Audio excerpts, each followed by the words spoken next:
മാന്യപ്രേക്ഷകർക്ക് നമസ്കാരം. നമ്മുടെ കേരളത്തിലെ തോന്നിയതുപോലെ രാജ്യത്തിനെതിരെയും നമ്മുടെ പ്രധാനമന്ത്രിക്കൊക്കെ എതിരെയും എന്തും വിളിച്ചു പറഞ്ഞങ്ങ് മുന്നോട്ട് പോവാമെന്ന് ഒരുപാട് ആളുകൾ കരുതിയിരുന്നു. അതിൻ്റെയൊക്കെ തന്നെ കടക്കൽ ദേശസ്നേഹികൾ കൃത്യമായിട്ട് കത്തിവെച്ചിട്ടുണ്ട് എന്നുള്ളതാണ് വളരെ വലിയ യാഥാർത്ഥ്യം. ജാൻമണിയുമായി ബന്ധപ്പെട്ട വിഷയമൊക്കെ കേരളത്തിലെ മോദി വിരുദ്ധ, പ്രധാനമന്ത്രി വിരുദ്ധ, ദേശവിരുദ്ധ ആളുകള് കൃത്യമായിട്ടങ്ങ് മനസ്സിലാക്കിക്കോളൂ.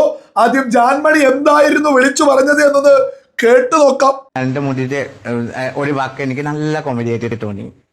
അച്ഛന് മരിച്ചുപോയി 1947. നരേന്ദ്രമോദിയുടെ ഡേറ്റ് ഓഫ് ബർത്ത് 1950. ഫസ്റ്റ് അവന്റെ സ്വന്തം അച്ഛന് കണ്ടുപിടിക്കട്ടെ. ആ കോമഡി അല്ലേ? 3 വർഷം അമ്മ പ്രഗ്നന്റ് ഉണ്ടാവില്ലല്ലോ. കറക്റ്റ് അല്ലേ? ഞാൻ പറഞ്ഞു, നിങ്ങൾ ശ്രദ്ധിക്കൂ. 3 വർഷം മുന്നേ അച്ഛൻ മരിച്ചു പോയിട്ട് 3 ദിവസം കഴിഞ്ഞിട്ട് എന്റെ ജനിച്ചു പറഞ്ഞില്ലേ. പിന്നെ അമ്മക്ക് കാല് വാശിന്റെ വെള്ളം കുടിക്കണം. ഈ നാട്ടം കാണിക്കാൻ എന്റെ ആവശ്യം. ആൾക്ക് വിവരമില്ല. എന്നിട്ട് ഹായ് ഫ്രണ്ട്സ്, ആരാ കിളവന്റെ ഫ്രണ്ട്? രാത്രി വന്നിട്ട് ഹായ് ഫ്രണ്ട്സ്. പിന്നെ ഇവിടെ തമ്പാക്കു ഇങ്ങനെ അടിക്കുന്ന തമ്പാക്കു ഉണ്ടല്ലേ, ഇങ്ങനെ കയറുന്ന ആ തമ്പാക്കു അടിച്ചിട്ട് ഹായ് ഫ്രണ്ട്സ്. ആഗ്രഹം. കേരളത്തിലെ BJP പറ്റത്തില്ല, അത്രേ ഉള്ളൂ. എനിക്ക് ഇഷ്ടമില്ല. ഈ കേരളം നമ്മൾ എങ്ങനെ ഉണ്ടോ അങ്ങനെ മതി. നിങ്ങൾ കേട്ടില്ലേ? ഇതിനെതിരെ ശക്തമായിട്ട് രാജ്യസ്നേഹികള് ഈ രംഗത്തുണ്ട്. മാത്രമല്ല ഭാരതീയ ജനതാ പാർട്ടി മഹിളാ മോർച്ച നേരിട്ട് രംഗത്തെത്തിയിട്ട് നാളെ രാവിലെ എല്ലാ പോലീസ് സ്റ്റേഷനുകളിലും, കേരളത്തിലെ എല്ലാ പോലീസ് സ്റ്റേഷനുകളിലും ജാൻമണിക്കെതിരെ കേസ് കൊടുക്കുമെന്ന് പ്രഖ്യാപിച്ചിട്ടുണ്ട്. മാത്രമല്ല സംസ്ഥാനത്തിന് പുറത്തും കൃത്യമായിട്ട് കേസ് കൊടുക്കാനുള്ള കാര്യങ്ങൾ നീക്കിക്കൊണ്ടിരിക്കുന്നു. അങ്ങനെ കേരളത്തിന്റെ നാനാഭാഗങ്ങളിൽ നിന്നും ജാൻമണിക്കെതിരെ നിയമ നടപടികൾ സ്വീകരിക്കുമെന്ന് രാജ്യത്തെ സ്നേഹിക്കുന്ന ആളുകൾ ഒരേ സ്വരത്തിൽ വിളിച്ചു പറഞ്ഞു തുടങ്ങിയിരിക്കുന്നു. ജാൻമണിക്കെതിരെ നിരന്തരം കേസുകൾ വന്നുകൊണ്ടിരിക്കുന്നു. ഏതായാലും കേരളം ചുറ്റിയൊന്ന് ജാൻമണിക്ക് കാണാൻ സാധിക്കുമെന്നുള്ളത് തന്നെയാണ് ലേറ്റസ്റ്റ് ആയിട്ട് പുറത്തു വരുന്ന വിവരങ്ങള്. ഓരോ മലയാളിയും ഒന്ന് ചിന്തിച്ചു നോക്കൂ. ഈ ജാൻമണി വിളിച്ചു പറഞ്ഞത് എന്താണ്? സ്വന്തം പിതാവ് മരണപ്പെട്ടിട്ട് 3 വർഷം കഴിഞ്ഞിട്ടാണ് പോലും മോദി ജനിച്ചത് എന്നൊക്കെ പറയുന്നത് എത്രത്തോളം അപമാനിക്കലാണ്. നിങ്ങൾക്ക് രാഷ്ട്രീയമായിട്ട് രാജ്യത്തിന്റെ പ്രധാനമന്ത്രിയെ, രാജ്യം ഭരിക്കുന്ന പാർട്ടിയെ കൃത്യമായിട്ട് വിയോജിപ്പ് രേഖപ്പെടുത്താൻ ഒരു തർക്കമില്ല. നമ്മുടെ രാജ്യത്ത് ഭരണപക്ഷത്തോട് യോജിപ്പും വിയോജിപ്പൊക്കെ കാണിക്കുന്നത് അത് ഈ രാജ്യത്തെ ജനാധിപത്യത്തിന്റെ മഹത്തായ കാഴ്ച, ഒരു തർക്കമില്ലാത്ത വിഷയമാണത്. പക്ഷേ രാജ്യത്തിന്റെ പ്രധാനമന്ത്രിയെ എന്തെങ്കിലും പറയുമ്പോൾ അതിന് കൃത്യമായ അതിർവരമ്പുണ്ട്. നമ്മുടെ പ്രധാനമന്ത്രിയെ അപമാനിക്കാൻ പാടില്ല. അപമാനിക്കുന്നത് രാജ്യത്തിനെ അപമാനിക്കുന്നതിന് തുല്യമാണ്. മറ്റൊന്നും എടുത്തു പറയാ, ഈ രാജ്യത്തെ ഒരു പൗരനെയും ആർക്കും അപമാനിക്കാൻ യാതൊരു അവകാശമില്ല.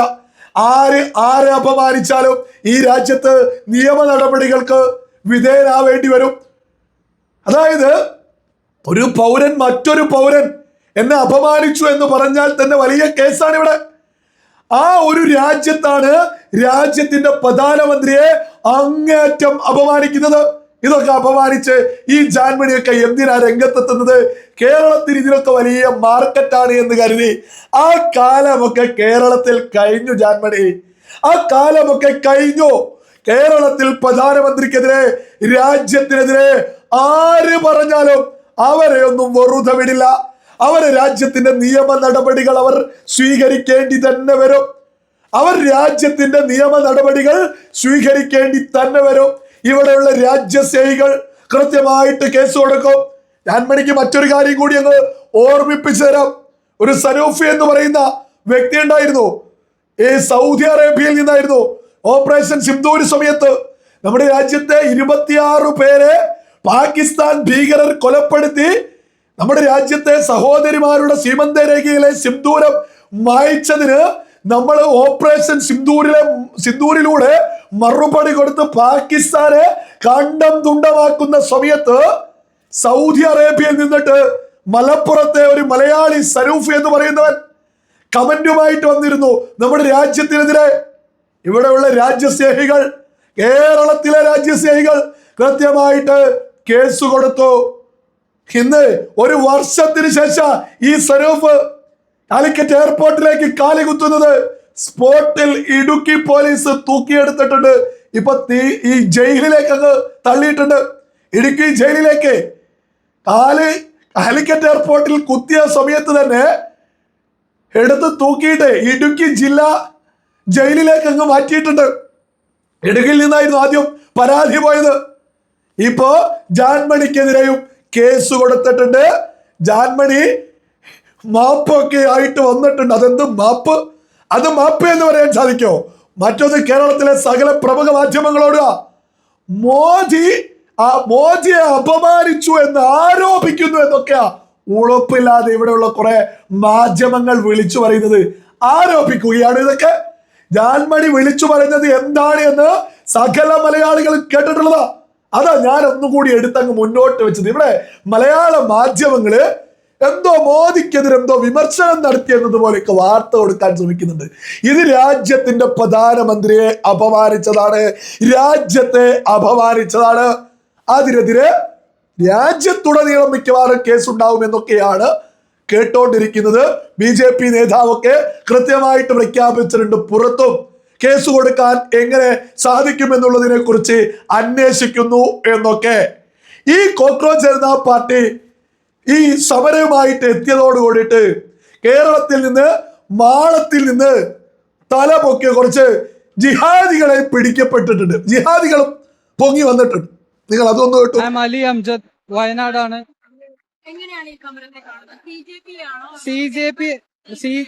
പേപ്പർ ലീക്കിനല്ല, CJP ഞാൻ പേഴ്സണലി കാണുന്നത് ഒരു ലോകാവസാനത്തിന്റെ അടയാളം ഇസ്ലാമിൽ 6-ാമത്തെയോ 7-ാമത്തെയോ ദാബത്തുൽ അർള് എന്ന് പറഞ്ഞിട്ടുള്ള ഒരു കോൺസെപ്റ്റിനെ പറ്റി ഡിസ്കസ് ചെയ്യുന്നത്. Bees from earth like cockroaches, like insects, and that's deeply connected to Islam, even Solomon Sulaiman.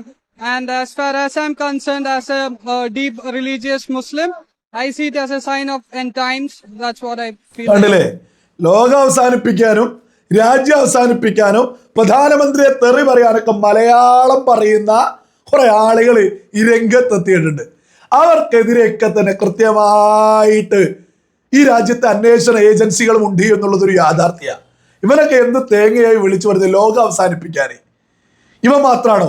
മറ്റൊരു തരണ്ട ലോക്കെ അനാശി എന്ന് പറഞ്ഞൊരു മുഹമ്മദ് അനസ് എന്തൊക്കെയാ വിളിച്ച പാർലമെന്റ് ചുട്ടരിക്കണമെന്നോ പാർലമെന്റ് ആക്രമിക്കണമെന്നോ, ഞാൻ നേപ്പാളിൽ ഉണ്ടായിരുന്നോ, സകല ആളുകളുണ്ടാവും, നമുക്ക് ഒരുമിച്ച് അങ്ങ് തീർത്തേക്കാം എന്നൊക്കെ.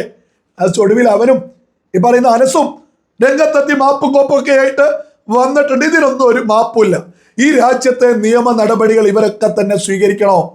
ഈ രാജ്യത്തിന്റെ പുറത്തുള്ള ഇതിനേക്കാൾ അധികം ശത്രുക്കള് നമ്മുടെ രാജ്യത്തിന് അകത്തുണ്ട് എന്നുള്ളതല്ലേ നമ്മളിപ്പോ തിരിച്ചറിയുന്നത്.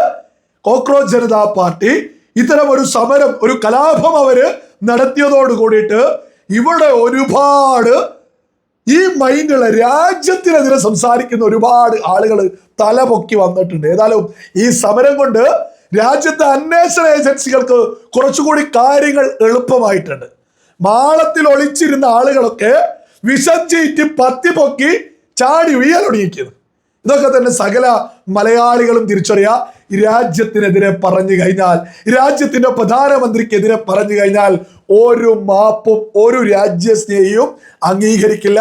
ഈ രാജ്യത്തെ നിയമവും ഒരു തരത്തിലുള്ള മാപ്പും സ്വീകരിക്കില്ല എന്നുള്ളത് സകല രാജ്യവിരുദ്ധരും കൃത്യമായിട്ടങ്ങ് തിരിച്ചറിഞ്ഞോളൂ.